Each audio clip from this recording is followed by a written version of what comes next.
Okay, my dear students, welcome you once again. You are watching my YouTube channel and this is Satish. Today we are going to discuss most important topic, confusing verb, which create confusions in your mind, especially in competition exam. आज हम उसी confuse को दूर करेंगे, specially जो competition exam में कौन सी verb है वो भरें, क्योंकि उसमें सेम जो वर्ब है वो यूज होती है, तो कौन सी वर्ब का क्या मतलब होता है आज हम ये डिस्कस करने वाले हैं। तो लेट्स बिगिन द टॉपिक। देखिए फर्स्ट में आपको दे रखा है कि बियर, तो बियर एक वर्ब होता है जिसका मतलब होता है जन्म लेना। इसका मतलब क्या हो गया? टू गिव बर्थ हो गया। समझ आया मेरी बात को? यहाँ पे इसकी सेकेंड फॉर्म होती है बोर और थर्ड फॉर्म होती है born. Specially this verb is used as a third form. समझ आया? ही वॉज बोर्न इन जुलाई जून 1992, इस तरह से। तो जब भी हम जन्म लेने की बात जहां पर स्टार्ट करते हैं तो वहां पर बियर की थर्ड फॉर्म का यूज करते हैं। This verb specially use as a third form, passive में इसका यूज किया जाता है। क्लियर हो गया? उसके बाद में जो सेकंड जो वर्ब होती है उसका मतलब होता है बियर। बियर का मतलब क्या होता है? वैसे एक नाउन भी होती है बियर, तो नाउन की बात नहीं कर रहे हम। बियर का मतलब क्या होता है? भालू, जिसको हम बोलेंगे। बट यहाँ पे बियर का मतलब एक वर्ब है और वर्ब का मतलब होता है, तो बियर का मतलब क्या हो गया? To tolerate. टॉलरेट का मतलब हो गया सहन करना। Let's try to bear the problem. Let's try to bear my words. मेरे शब्दों को सहन करने की कोशिश करो। तो यहां पे बियर का मतलब जन्म लेना, और दूसरी जो बियर होती है उसकी सेकंड फॉर्म होती है बोर और थर्ड फॉर्म होती है बोर। इसके आगे हम क्या लगाएंगे? ई लगा देंगे थर्ड फॉर्म में। उसके बाद में होता है सी। सी यानी क्या होता है? देखना। देखना, तो इसकी सेकंड फॉर्म हो जाएगी सा और थर्ड फॉर्म हो जाएगी C. It means to perceive by the eye. To perceive by the eye, इसका मतलब ये हो गया कि जब भी हम आंखों से कोई चीज देखते हैं तो देखने के अर्थ में सी सा सी, बट इसी का बिगड़ा हुआ रूप जो आएगा वो आएगा saw. Saw it means to cut something with something else, किसी भी चीज से कुछ चीज को काटना। ठीक है, तो यहां पे सा आ गया, और इसका जो सेकंड फॉर्म होती है वो साड होती है, सोन भी होती है इसकी थर्ड फॉर्म। बट यहाँ पे ये जो है वो एक रेगुलर वर्ब है। रेगुलर वर्ब वह होती है जो ईडी फॉर्म में होती है, जिसके सेकंड और थर्ड फॉर्म ईडी से एंड होती है, उसको हम क्या बोलेंगे? रेगुलर वर्ब बोलेंगे। तो देखिए ध्यान रखना, saw, short, sawn, short, it means to cut. जैसे मैं एक सेंटेंस लिखूं, ही shot the branch of a tree. branch of a tree, उन्होंने एक पेड़ की ब्रांच को काटा, शॉट किया है। तो कंफ्यूज नहीं होना चाहिए। इस सी का सेकंड फॉर्म सा, सीन, सा, शॉट, सॉन, ये न लगा के आप इसका मोस्टली यूज करना। इसका मतलब क्या होता है? To cut. क्लियर हो गया? देखिए डियर स्टूडेंट्स, नेक्स्ट जो कंफ्यूजिंग जो वर्ड है, देखिए एक चीज का ध्यान रखना, ये कंफ्यूजिंग वर्ड कंप्लीट करने के बाद में, इन पे डिस्कस करने के बाद में हम 10 जो क्वेश्चंस हैं उनका एक शॉर्ट कंपटीशन रखेंगे, शॉर्ट प्रैक्टिस सेशन रखेंगे इसी वीडियो में। तो प्लीज बने रहिए हमारे साथ में। तो देखिए यहां पर क्या है, नेक्स्ट है और एक होता है। देखिए दोनों वर्ब वैसे सेम है, कोई मीनिंग में चेंजेस नहीं है, बट यहाँ पे इस हैंग का एक सेकंड फॉर्म होती है हैंड और थर्ड फॉर्म होती है हैंड। इसका मतलब होता है to suspend by the neck, यानी कि फांसी पर चढ़ाना। इसका मतलब क्या हो गया? फांसी देना। क्लियर हुआ? उसके बाद में ये हैंग और ये हंग, देखना ध्यान से सुनना, हैंग, हंग, हंग। इसका मतलब ये हो गया कि किसी भी चीज को लटकाना, लटकाना, टांगना, जिसको हम बोलेंगे, क्या बोलेंगे? टांगना जिसको हम बोलेंगे। आप तो ये भी मत कह देना कि सर फांसी पे टांगना भी होता है। तो फांसी पे फांसी देना, फांसी पे लटकाना, उसकी मीनिंग होती है हैंग, हैंड। जैसे मैं यहाँ पे दो सेंटेंस लिखूंगा आपके सामने, यहां लिखूंगा कि ही वॉज, या फिर यहां मैंने सेंटेंस में मेंशन किया है कि द कन्विक्ट वॉज, और यहां ब्लैंक एट 5 AM। ये सेंटेंस लिखा मैंने। ये लिखा क्या है? द कन्विक्ट, कन्विक्ट का मतलब दोषी, दोषी को 5 बजे क्या किया गया? फांसी पर लटकाया गया। तो यहां हैंग्ड आ जाएगा, ये वाला हैंग्ड आ जाएगा। दूसरा क्या होता है? ये वाला, तो मैं यहां एक सेंटेंस लिखता हूं कि ए painting was blank on the wall, ये हो गया।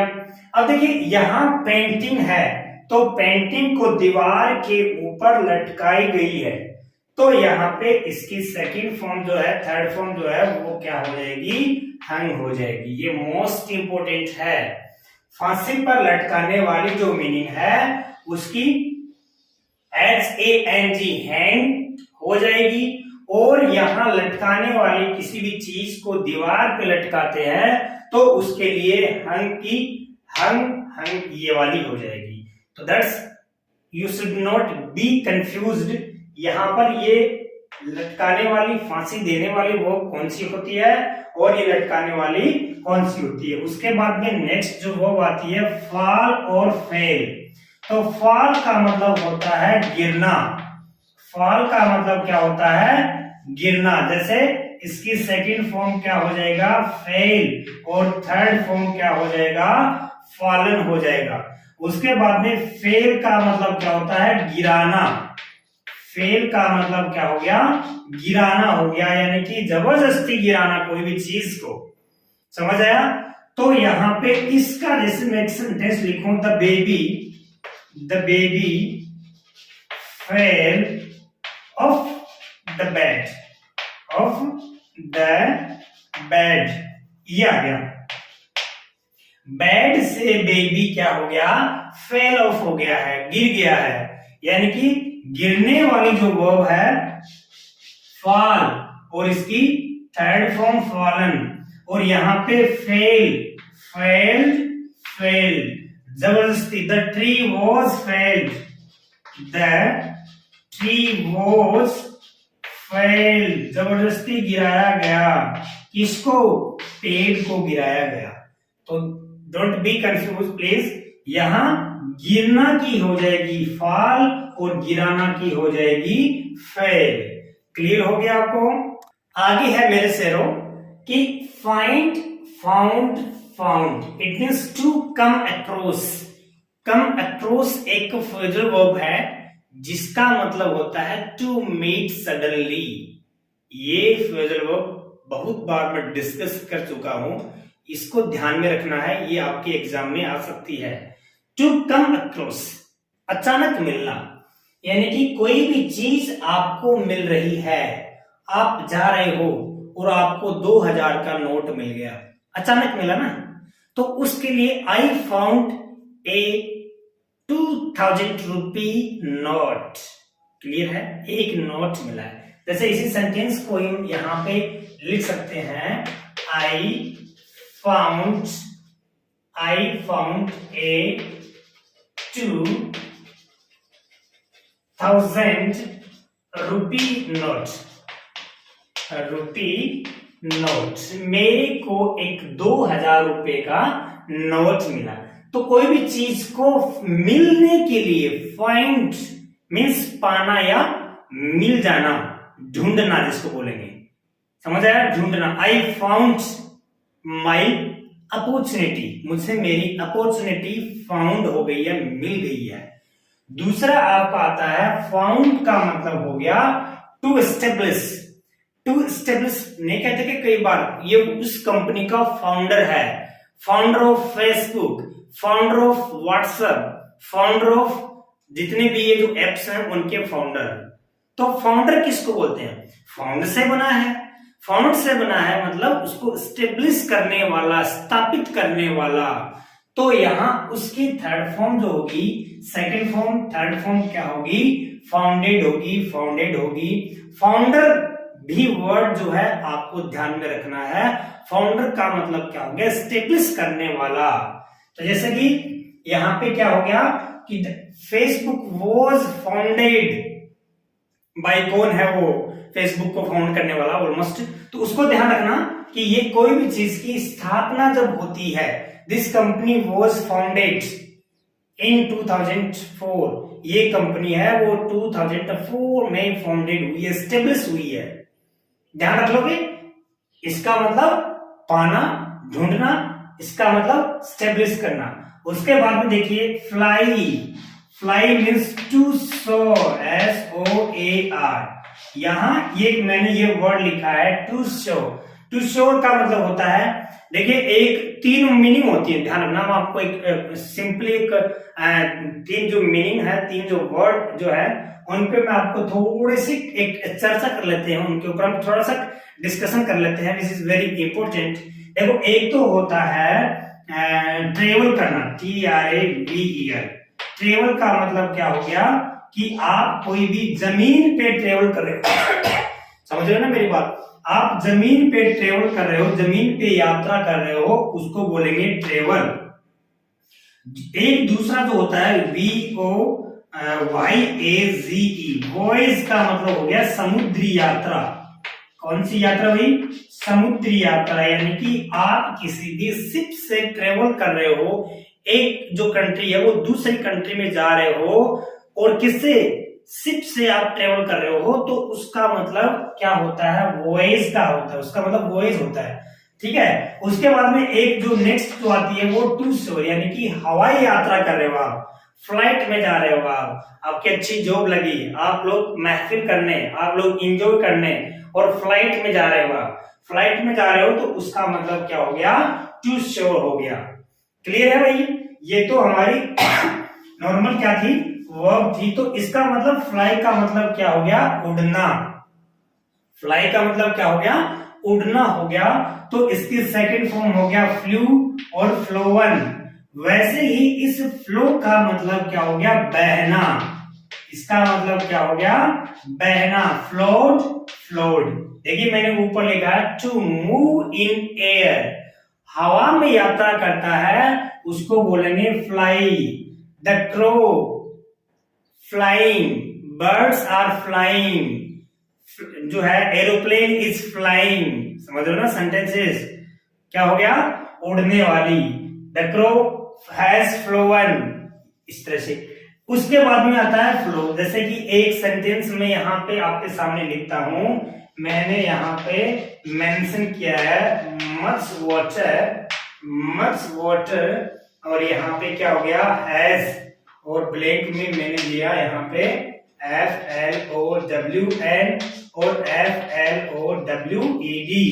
यहाँ पे ये दो वर्ड लिखे मैंने भाई। मच वाटर, बहुत सारा पानी क्या हो चुका है? बह चुका है। तो यहाँ पे फ्लोवन करोगे या फिर फ्लोड करोगे? तो यहाँ पे फ्लोवन का मतलब क्या हो गया? उड़ने वाला, और यहाँ पे बहने वाला क्या हो गया? फ्लोड हो गया। इस तरह से ये जो है इंपॉर्टेंट है। अब आगे उसके बाद में राइज, रोज, राइजन, इसका मतलब होता है उगना, प्रगति करना, उठना, उठना। समझ आया? इसका मतलब क्या होता है? उठाना। उसके बाद में रेस, पालना। एक सबसे जो इंपॉर्टेंट जो होता है, पालने का मतलब क्या हो गया? ब्रिंग अप करना कोई भी चीज को। समझ आया?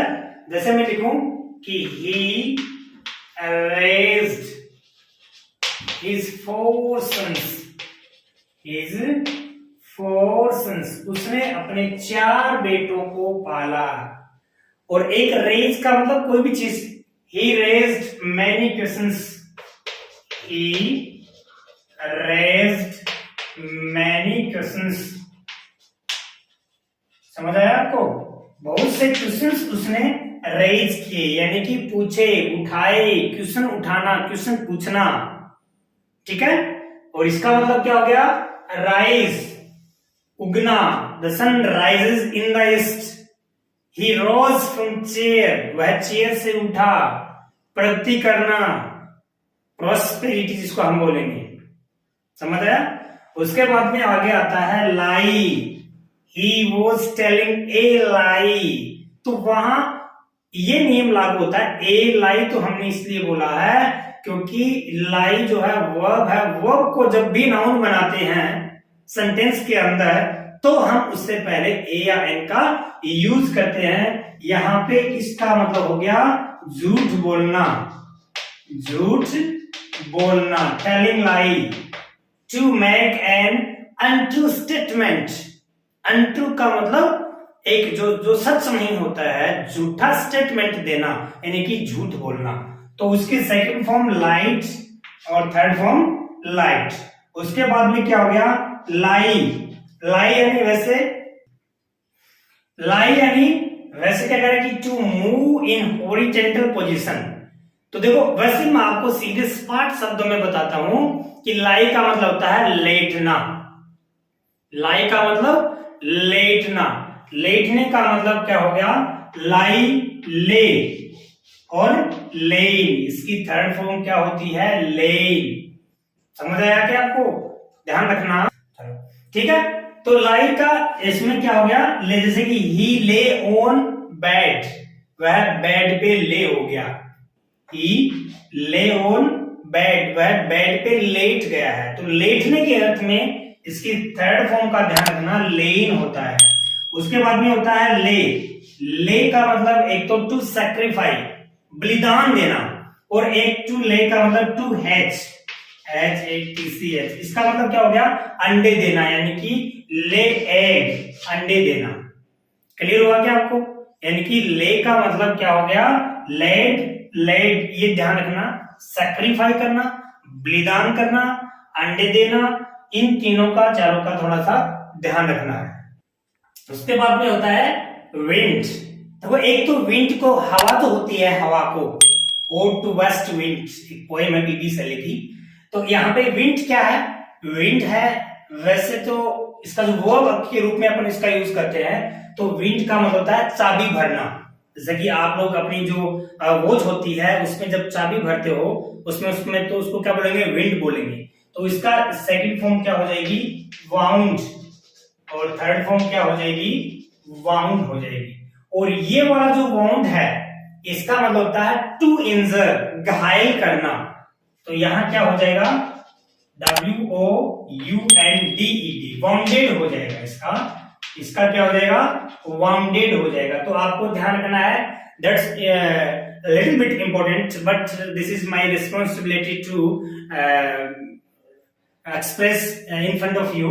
यहां पे क्या हो गया? विंड, और यहां पे ध्यान रखना सेकंड फॉर्म वाउंड, और वाउंड यानी कि चाबी भरना, और यहाँ पे वाउंड का मतलब क्या हो गया? टू इंजर करना, घायल करना, और इसका वाउंडेड, वाउंडेड। अब मैं आपके सामने 10 क्वेश्चंस की एक छोटी सी सीरीज लेके आता हूँ। 10 क्वेश्चन का एक प्रैक्टिस सेशन लेके आता हूँ। उसमें फटाक से आपको आंसर करने हैं जो एग्जाम में आपके पूछे हुए हैं, और ऑलमोस्ट जो इंपॉर्टेंट है। Okay, be ready. First question आपके सामने है कि nobody blank that tree so it fell on the house. इसमें आपका ऑप्शन दे रखा है फेल्ड, फेल, फेल। यहाँ पे FAIL, फेल का मतलब होता है असफल होना। तो ये थोड़ा ध्यान रखना, इसका मतलब नॉर्मली वैसे हम फेल से रिलेटेड, FELL से रिलेटेड इसको नहीं जोड़ेंगे, बिकॉज दिस इज सेपरेट। तो यहाँ पे फॉल्स।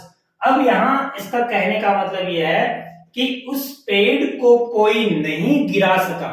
तो मैंने आपको बताया था कि फेल का मतलब होता है गिरना, ठीक है, अपने आप गिर जाना। और गिराना, जबरदस्ती कोई चीज को हम जब गिराते हैं तो यहाँ पे फेल शब्द यूज किया जाएगा। तो फेल का मतलब उसको कोई नहीं गिराया, किसी ने नहीं गिराया उस पेड़ को, इसलिए वह अपने आप क्या हो गया था, उस हाउस पे गिर गया। तो अपने आप गिर गया का मतलब FALL, तो उसकी सेकंड फॉर्म आई है फेल, अपने आप गिर गया। और उसको जबरदस्ती गिराना, तो वहां पे FEL का मतलब होता है गिराना, जबरदस्ती किसी थिंग्स को गिराना, तो उसकी सेकंड फॉर्म ये आई है। तो इसके अंदर आपका ऑप्शन क्या हो जाएगा, फेल हो जाएगा। The baby was upset that I just, वो परेशान था, अपसेट था, इसलिए मैंने उसको लेटा दिया, उसको सुला दिया। तो ले मीन्स लेटना, LAY, तो इसकी सेकंड फॉर्म यहाँ पे लाई का मतलब क्या हो गया, लेटना हो गया। इसकी सेकंड फॉर्म ये होती है, थर्ड फॉर्म क्या होती है, लेन होती है। ठीक है, तो यहाँ पे उसको क्या किया गया, आई जस्ट ले, तो यहाँ पे ये सेकंड फॉर्म आ जाएगी। फर्स्ट फॉर्म लाई लेटाना, ले थर्ड फॉर्म हो जाएगी, और सेकंड फॉर्म ले हो जाएगी, मैंने बेबी को लेटा दिया है। इस तरह से आपके सामने ये इंपॉर्टेंट क्वेश्चन है।